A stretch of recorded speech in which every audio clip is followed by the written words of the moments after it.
بسم اللہ الرحمن الرحیم۔ سیدنا ابراہیم علیہ السلام کی زندگی قربانیوں، آزمائشوں اور اطاعت خداوندی کی لازوال داستانوں والی زندگی ہے۔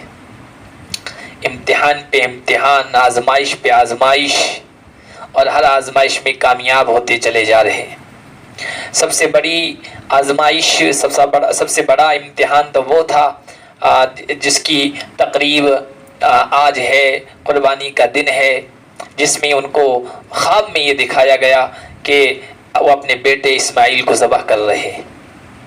نبی کا خواب سچا ہوتا ہے، نبی کا خواب اللہ کا حکم ہوتا ہے۔ جیسے ہی خواب دیکھا، اپنے بیٹے کے سامنے جا کر یہ بات رکھی، انی اری فی المنام انی اذبحک فانظر ماذا تری۔ بیٹا، میں نے یہ دیکھا ہے کہ میں تجھے ذبح کر رہا ہوں، اب تو بتا تیری کیا رائے ہے۔ انداز دیکھیے، اسلوب دیکھیے، مبلغین کو، دعات کو، اسلام کا پیغام پہنچانے والوں کو، ہر صاحب ایمان داعی ہوتا ہے، اہل ایمان کو یہ انداز اختیار کرنا چاہیے۔ سامنے والے کو بات اس انداز میں کہنی چاہیے کہ اس کو طنز محسوس نہ ہو۔ پتھر پھینکنا نہیں ہے دین کی بات، اللہ کا حکم پہنچانا، لاٹھی چلانا نہیں ہے۔ اور ایسا انداز اختیار نہیں کرنا ہے جس سے سامنے والا برانگیختہ ہو، ضد پر اتر جائے، بلکہ پیغام اللہ کا، قرآن کا، شریعت کا اس انداز سے پہنچائیں کہ کیسا بھی مخالف ہو وہ سننے کے لیے تیار ہو جائے اور ماننے کے لیے تیار ہو جائے۔ بیٹا ہے لیکن انداز دیکھیے، فانظر ماذا تری، تو بتا تیری کیا رائے ہے۔ بیٹا بھی تو ابراہیم کا بیٹا تھا، اور اس ماں کا دودھ پیا ہوا تھا جو صبر اور اطاعت اور قربانی کا پیکر تھی، اور جس کو ابراہیم سنسان وادی میں لقدق میدان میں چھوڑ کے آیا، اور وہ اللہ پر توکل کرتے ہوئے کہنے لگی ابراہیم جاؤ، اللہ ہمیں ضائع نہیں کرے گا۔ اس ماں کا دودھ پیا تھا، کہنے لگے کہ ابت فعل ما تؤمر، ابا جان جو آپ کو حکم ہوا ہے آپ ہو کر گزریے، انشاءاللہ من الصابرین، اگر اللہ نے چاہا تو انشاءاللہ مجھے ثابت قدم رہنے والے لوگوں میں سے پائیں گے۔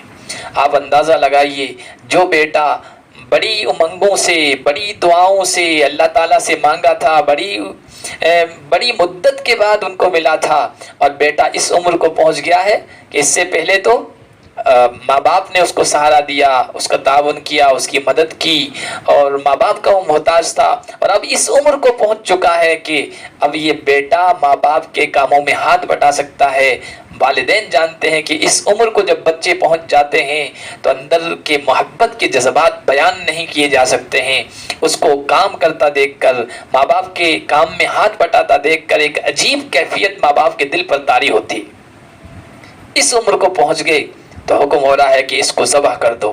بلا چوں چرا بیٹے سے کہا، بیٹے نے بھی اطاعت اور فرمانبرداری کا جذبہ پیش کیا اور کہا کہ ذبح کر دیجیے۔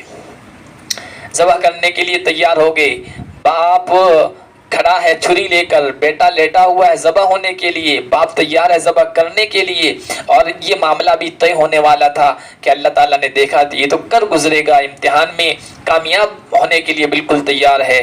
مینڈا بھیج دیا اس کے بدلے، اور کہا کہ ابراہیم قد صدقت الرؤیا انا کذلک نجزی المحسنین، امتحان لینے والا کہہ رہا ہے کہ میں نے بہت ٹف پرچہ بنایا تھا اور سوالات کیے تھے اور تو نے وہ سب حل کر دیے، ان ھذا لہو البلاء المبین۔ سیدنا ابراہیم علیہ السلام کا یہ واقعہ قرآن میں بیان ہوا۔ یہ بیان کرنے کا مقصد یہ ہے کہ صرف قربانی کے جانور کو ذبح کرنا اور اس کا خون بہانا مقصود نہیں ہے، بلکہ قربانی کی روح اپنے اندر پیدا کرنی چاہیے۔ اور قربانی کی روح کیا ہے؟ اللہ کی محبت سب محبتوں سے بالا تر ہونی چاہیے۔ اولاد کو ذبح کرنا کوئی آسان کام ہے؟ اولاد بھی بڑھاپے میں ملی ہوئی کتنی اس سے محبت رہی ہوگی، آدمی خود ذبح ہونے کے لیے تیار ہو جاتا ہے، اولاد کو ذبح نہیں کرنے دیتا۔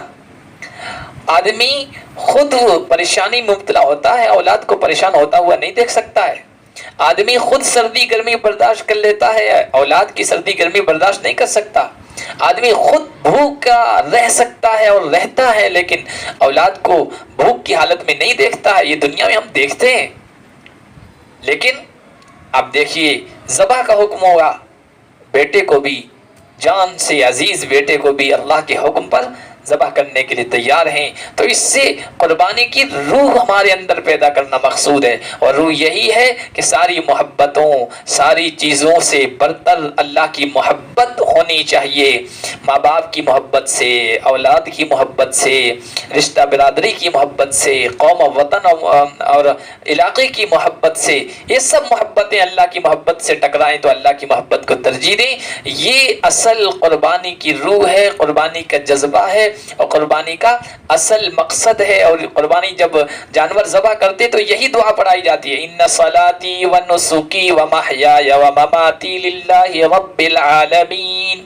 اعلان کر دو، میری نماز، میری عبادت، میری قربانی، میری زندگی، میری موت، سب کچھ اللہ کے لیے ہے، جو اللہ چاہے گا وہی میں کروں گا۔ میری زندگی کا مقصد تیرے دین کی سرفرازی، میں اسی لیے مسلمان، میں اسی لیے نمازی۔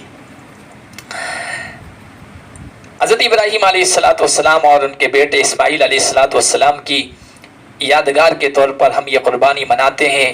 یہ قربانی کرتے ہوئے، جانور ذبح کرتے ہوئے، عید پڑھتے ہوئے، یہ ساری ان کی روایات کو زندہ کرتے ہوئے ہمیں اپنے اندر یہ جذبہ بیدار کرنا ہے کہ اللہ کے دین کے سلسلے میں قربانی دینے کا جذبہ ہمارے اندر آئے۔ جب دین کے لیے، شریعت کے لیے، اسلام و ایمان کے لیے قربانیاں دی جائیں گی تو دشمنوں کے ماحول میں بھی دین پروان چڑھے گا، دین غالب آئے گا۔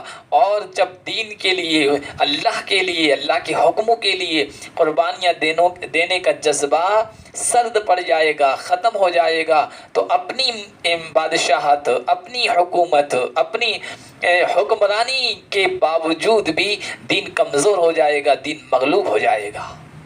اللہ پاک قربانی کا یہ جذبہ ہمارے دلوں میں پیدا فرمائے۔